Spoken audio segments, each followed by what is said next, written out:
Joining us now is opposition frontbencher Anthony Albanese. Lovely of you to join us. Happy New Year to you. And to you. Let's start with Cory Bernardi. Is it fair and reasonable when you are in government to come out with strong views like this? Well, there's nothing fair and nothing reasonable about these extremist comments from Cory Bernardi.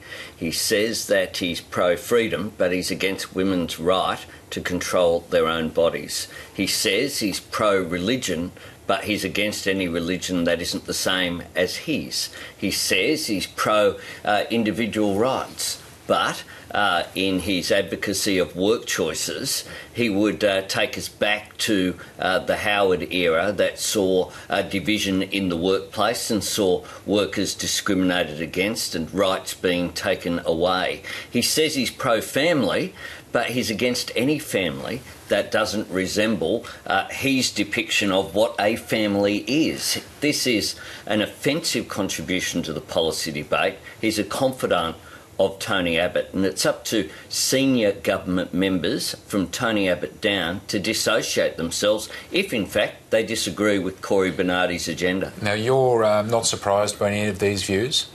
No, they're consistent with some of the views that Cory Bernardi has put from time to time. What this book has done, though, is put them all in one place, yeah. And it's very clear that this is a coherent, if reactionary, agenda from a government that really doesn't have an agenda for governing. They had an agenda to get into government, but since Tony Abbott became Prime Minister, we haven't seen what their vision is being outlined. I'm just interested in what you think a book like this could serve. Backbenchers of Cory Bernardi defends his right as a backbencher, as he says, without the responsibility of being on the front bench, to write a book like this, which he called not a political book. I'm interested in what you think it could serve. Well, the role that this will serve, of course, is to divide our community.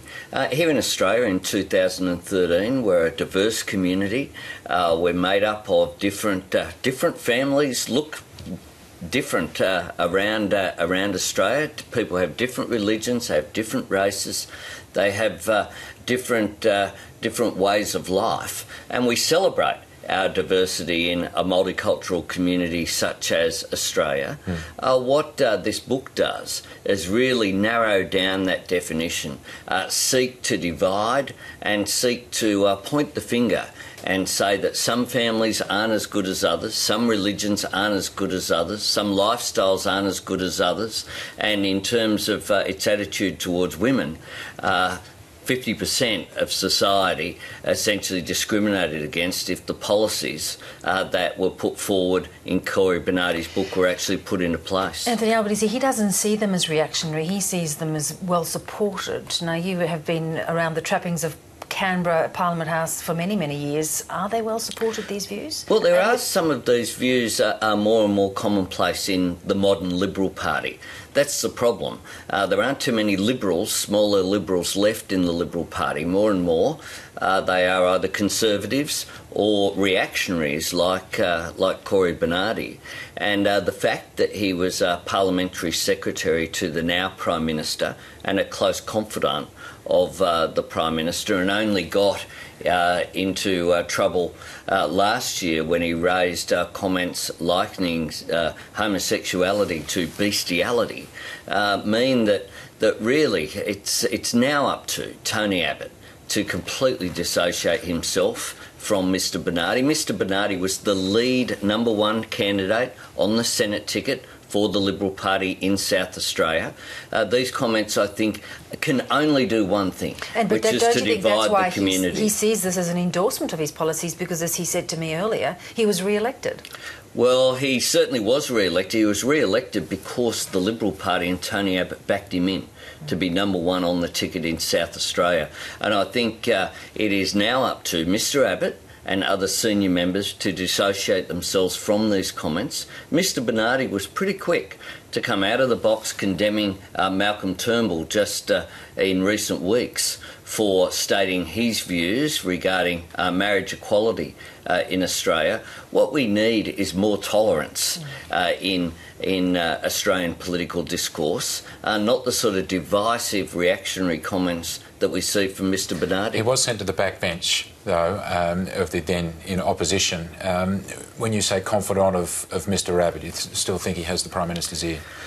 Well, Mr Abbott has to come out and make clear what his response is to this extraordinary reactionary agenda from a senior member of his party, the number one candidate on the South Australian Senate ticket, someone who's produced this book and who has been, in spite of the fact he has a record of years of these sort of comments, now putting them in one place, really coming out early in the new year, trying to make more division in Australian society. It's not the way to go, and it's not the role that Australian parliamentarians should be playing. Just finally, before we move on to another matter, will you read the book? Certainly, in terms of, I've already had a look at the comments that have been made. ABC 24 have broken the comments, and the excerpts that are there are extraordinary. Let us move on to a story today in the Financial Review, the ACCC calling for a big asset sell-off, really urging the Abbott government to get rid of Medicare, Medibank Private and Australia Post. It is interesting to see how, again, we've seen Cory, Bernardi, and now we've got another big influential group trying to influence government policy. Well, what we see is that Tony Abbott has come into government without an agenda for governing, and that's creating the space for whether it be Cory, Bernardi or other advisors, in this case the ACCC, to make this sort of commentary. And once again, Tony Abbott needs to make clear what his position is. If Australia Post was privatised, does anyone believe that people in regional Australia would receive the same service that they currently receive from Australia Post? I mean, the post office in some of our smaller regional towns is a real focal point. It's not just the place where letters are posted, it's the bank. It's where bills are paid. It's where services centre in some of these local communities. And I think that these comments are filling the vacuum because Tony Abbott isn't putting the agenda out. But could Australia Post not get sold off with some of those provisions, just like the utilities were, where there are provisions for regional areas for lower income people? What we would clearly see in those circumstances is a loss of cross-subsidisation. So you sell off the profitable bits, and the taxpayer forevermore has to subsidise the more profitable ventures, or the more unprofitable ventures that tend to be in those regional communities. So I think Australia Post is a very efficient organisation. It's well run, and in terms of, I know that as someone who filled the position of Communications Minister for a short period of time last year, that they're looking at ways of expanding their operations. And I think in terms of Australia Post, there is no case to privatise what is an absolutely essential asset. What about in terms of privatising state-owned energy companies? Rod Sims said that we would have been paying less for electricity if they'd been in private hands. Look, there is certainly a case where you have a competitive market, and in the energy sector you have a national energy market and you do have competition in place.